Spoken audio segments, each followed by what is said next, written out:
உங்கள் டாக் நீங்கள் வெளியில் வாக்கிங் கூட்டு போனாலோ இல்லை வேற ஒரு டாகை பார்த்தாலோ ரொம்ப அதிகமாக எக்ஸைட் ஆகி இழுக்கிறது இல்லைன்னா குலைக்கிறது இல்லைன்னா அதை அட்டாக் பண்ண போகிறது இல்லை விளையாடுறது கூட இருக்கலாம். ஆனால் அவங்கள விகரஸாக இழுத்துட்டு போதா பப்ளிக் பிளேஸில் உங்கள் டாகை கூட்டு போகிறதுக்கு உங்களுக்கு ஒரு தயக்கமும் பயமும் வருதா அப்படின்னா அந்த வீடியோ உங்களுக்கு தான். இன்றைக்கி நம்ம பார்க்க போகிற வீடியோவில் என்னோட டாக் காலியை ஒரு பெட் ஸ்டோருக்கு நான் கனடாவில் கூப்பிட்டு போகிறேன். ஏன் டாகுக்கும் அந்த பிரச்சனை இருக்குது. நான் ட்ரெயினராக இருந்தாலும் என்னோட டாகோட ப்ராப்ளம் நான் கொஞ்சம் கொஞ்சமாக தான் சரி பண்ணணும். இதை நான் எப்படி ட்ரெயின் பண்ணுறேன், இதில் காமனாக இருக்கிற ஸ்ட்ரகிள்ஸ், ஒரு டாக் ரியாக்ட் பண்ணும்போது அதை நான் எப்படி சரி பண்ணுறேன் அப்படிங்கிறத ப்ராக்டிக்கலாக உங்களுக்கு காமிக்கணும்னு நினச்சேன்.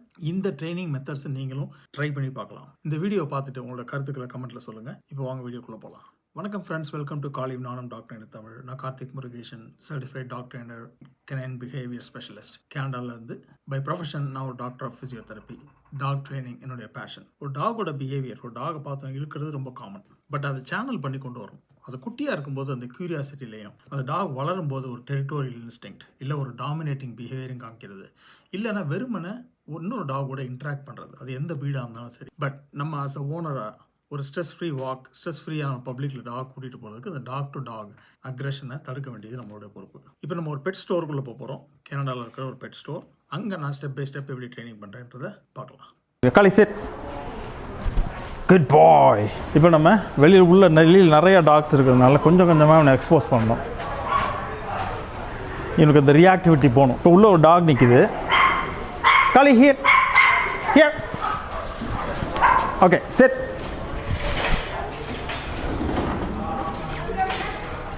Okay set buddy. No no don't. No, you're not going to play now. Sit.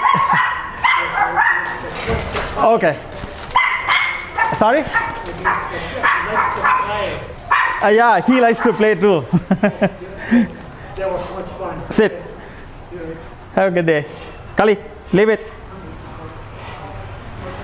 இந்த மாதிரி இருக்கும்போது ஃபுல் கண்ட்ரோல் இருக்கணும். இப்போ அந்த டாக் மேலே இவன் ஜம்ப் பண்ணணும். செட்.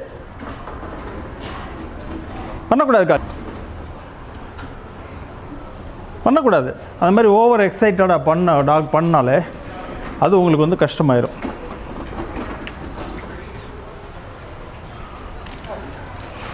Heel here. சிட்.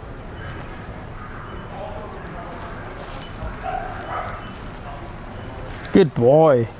இந்த ஸ்டோர் வந்து கனடாவில் ஒரு பெரிய pet store chain. Sit. Stay. Good job. Heel. Let's go. இது ஒரு முக்கியமான விஷயம். இந்த மாதிரி பப்ளிக் பிளேஸில் நீங்கள் தெருவில் கூட்டு போனாலும் சரி, இந்த மாதிரி கார்னர் வருதுன்னு வச்சுக்கோங்க. இப்படி திரும்புகிற இடம்னா அந்த பக்கம் டாக்ஸ் இருக்கிற இடம்னா ரொம்ப கேர்ஃபுல்லாக இருக்கணும். சடனாக ஒரு டாக் இன்னொரு டாகோட என்கவுண்டர் பண்ணிடக்கூடாது. அதில் நீங்கள் ரொம்ப எப்போவுமே கேர்ஃபுல்லாக இருக்கணும். Good job. இப்படி நீங்கள் நின்னீங்கன்னா டாக் வந்து உட்காரணும். இதெல்லாம் ரூல்ஸ் ஆஃப் வாக்கிங். இப்போ டாக் வந்து வெளியில் தூரத்தில் ரியாக்ட் பண்ணிச்சுன்னா ரெஸ்ட்ரெயின் பண்ணி உட்கார வச்சிடணும். உட்கார வச்சுட்டு இல்லைன்னா குட் பாய். ஸ்டாப். சிட்.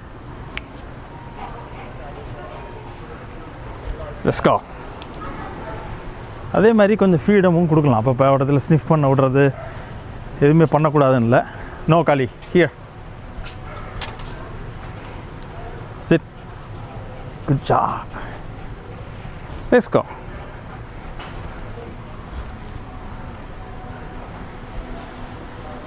இப்போ எதிர்த்தாப்பில் அங்கே உள்ள வந்து ஒரு பெரிய குரூப் கிளாஸ், ஒரு 7-8 டாக்ஸை வச்சு ட்ரெயின் பண்ணி ஒரு குரூப் கிளாஸ் மாதிரி நடக்குது.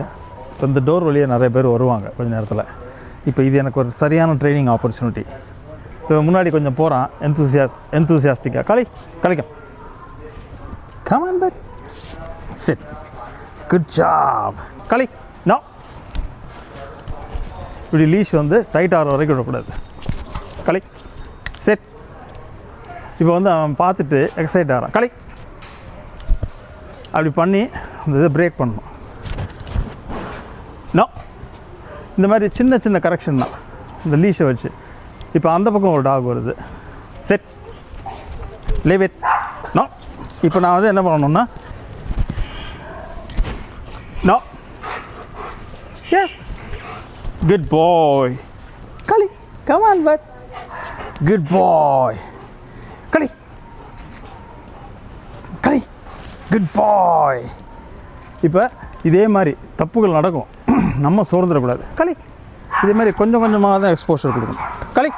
Leave it here. No, right here. Good boy. இப்படி விட்டு நோ நோ இந்த மாதிரி கண்ட்ரோல் பண்ணுங்கள். அது வந்து டைட் ஆகக்கூடாது. லீஷ் டைட் ஆகாமல் களி. No sit. இப்போ சிட்டு வந்து கேட்கல, ஏன்னா ரொம்ப டிஸ்ட்ராக்ஷன் இருக்குது. களி.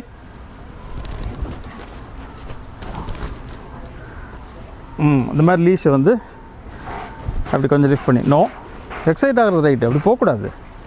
அந்த டாக் காயப்பட்டுருமா இல்லையா நீ விளாட்றேன்னு போனேன்னா.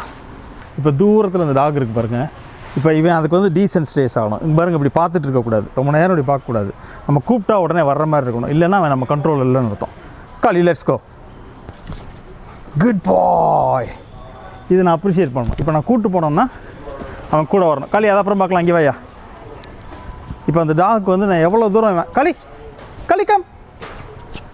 Good boy. இப்போ இந்த டாக் தூரத்துலேருந்து பார்க்குறான், ஆனால் நான் சொல்லும் போது என்கிட்ட வரான். அதை நான் ரிவார்ட் பண்ணுறேன். களி. Come on but. Good boy. இப்படி தான் நீங்கள் எக்ஸ்போஸ் பண்ணணும். களி. Come on but.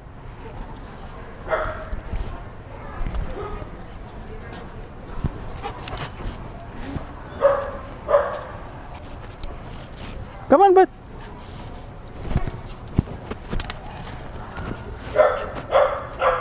Good job, buddy. Kali, here.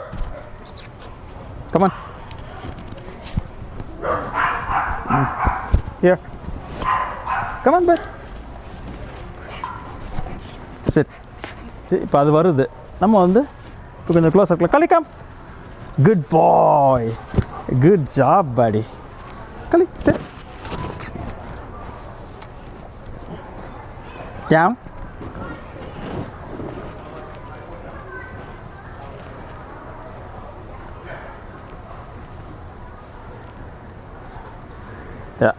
இந்த மாதிரி டிஸ்ட்ராக்ஷன் இருக்கும்போது டவுனில் கொண்டு வந்து டாகை படுக்க வச்சு நீங்கள் நல்லா என்கேஜ் பண்ணலாம். கண்ணா பாருங்கள், ஃபோக்கஸ் ஃபுல்லாக அங்கே இருக்குது.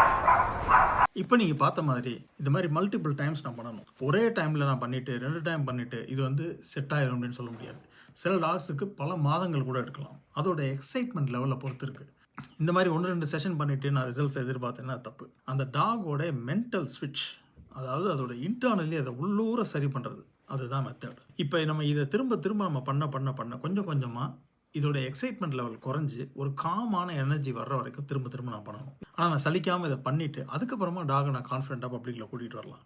இதே மாதிரி கொஞ்சம் கொஞ்சமாக இதோட ப்ராக்ரஸ் எப்படி இருக்குன்றதை பார்க்க போகிறோம். இப்போ நீங்கள் பார்த்த மெத்தட்ஸை ஸ்டார்ட் பண்ணுங்கள். ஆனால் ரொம்ப முக்கியம், லீஷ் கண்டிப்பாக இருக்கணும், டாக் உங்கள் கண்ட்ரோலில் இருக்கணும். உங்களுடைய சுற்றுப்புறத்தை பார்த்து நீங்கள் ஒரு அவேர்னஸ் இருக்கணும். நீங்கள் ஒரு பக்கம் மட்டும் ஃபோக்கஸ் பண்ணாமல் உங்கள் டாக் அதோட சோர்ஸ் இது ரெண்டையும் ஃபோக்கஸ் பண்ணணும். முடிஞ்ச வரைக்கும் ரொம்ப ஸ்லோவாகவும் ஸ்டெடியாகவும் போங்க.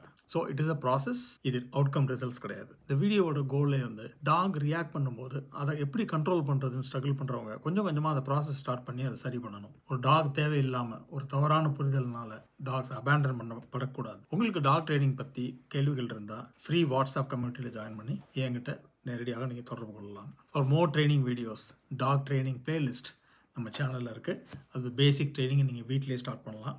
Stable dog, peaceful dog is a relaxed dog. ஒரு relaxed dog, relaxed owner, relaxed family, happy family. இதுதான் ஸ்ட்ராட்டஜி. ஸோ எதுக்குமே ஷார்ட்கட் கிடையாது, step by step process. So உங்களுடைய கருத்துக்களை கமெண்ட் செக்ஷனில் சொல்லுங்கள். யாருக்கு இந்த வீடியோ பிரயோஜனமாக இருக்குன்னு நினைக்கிறீங்களோ அவங்களுக்கு ஷேர் பண்ணுங்கள். மீண்டும் ஒரு முக்கியமான தகவலோட கூடிய விரைவில் உங்களை சந்திக்கிறேன். அது வரைக்கும் உங்கள்கிட்ட இருந்து விடைபெறுவது கார்த்திக் முருகேசன். காலியும் நானும் doctor Tamil. Have a nice day guys.